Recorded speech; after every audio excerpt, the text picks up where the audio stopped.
In this pod, we'll look at the importance of motivation and some different theories about what motivates people at work. Google prides itself on being the best employer to work for. Employees at the company's headquarters, Googleplex, are provided with meals, massages, and access to on-site gyms, all for free. This costs the company money, so why do they do it? The answer is to motivate workers and make them more productive.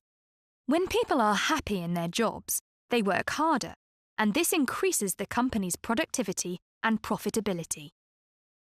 High levels of motivation mean fewer accidents in the workplace and fewer instances of absence. Motivated employees are also less likely to leave their jobs, and this benefits businesses in a number of ways. It costs time and money to hire and train new employees, so the less this needs to be done, the better. Also, when employees leave a business, they take their skills and experience with them. The longer an employee stays, the better they understand how the business works and how to do their job well.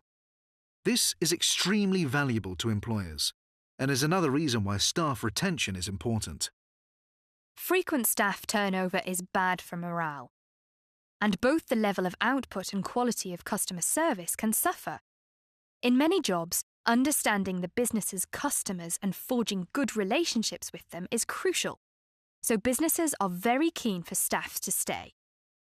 Having a well-motivated workforce improves communication and leads to better relationships between employers and employees.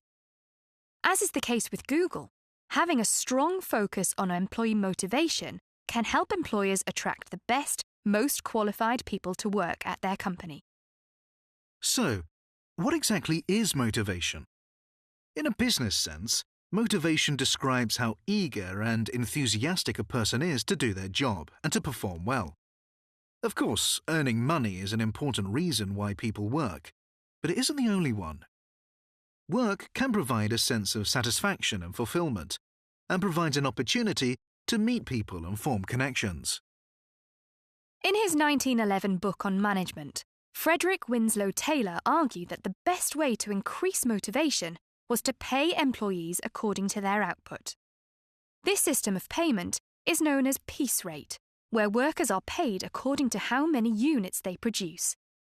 This is different from time rate, which is where workers are paid based on the amount of time they spend working.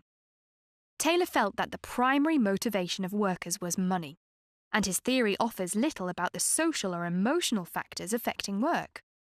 Not everyone agreed with him. In 1943, American psychologist Abraham Maslow wrote an article arguing that humans are motivated by 5 types of needs. These are arranged in a hierarchy, with the most basic needs at the bottom and what he called higher needs at the top. According to his theory, which was further developed in 1954, once the needs on one rung of the hierarchy are fulfilled, employees will seek to fulfill the next. So, when someone is paid enough to meet their basic needs of food and shelter, and their job security is guaranteed, these factors will no longer be sufficiently motivating, and they will seek to fulfill their belonging, esteem, and self-actualization needs. It's essential that businesses address these higher needs for employees to remain motivated. Belonging might involve being a member of a workplace sports team, or simply having a good relationship with co-workers. Esteem is linked to a feeling of achievement and receiving recognition from others. The final level of the hierarchy, self-actualization, describes a person fulfilling their potential at work. This might mean working their way up through the company in a series of promotions.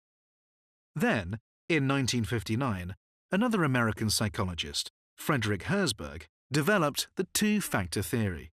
He argued that businesses must deal with things that cause dissatisfaction at work, which he called hygiene factors, and at the same time invest in the things that actively improve satisfaction, which he called motivators. Examples of hygiene factors include sufficient pay and positive working relationships.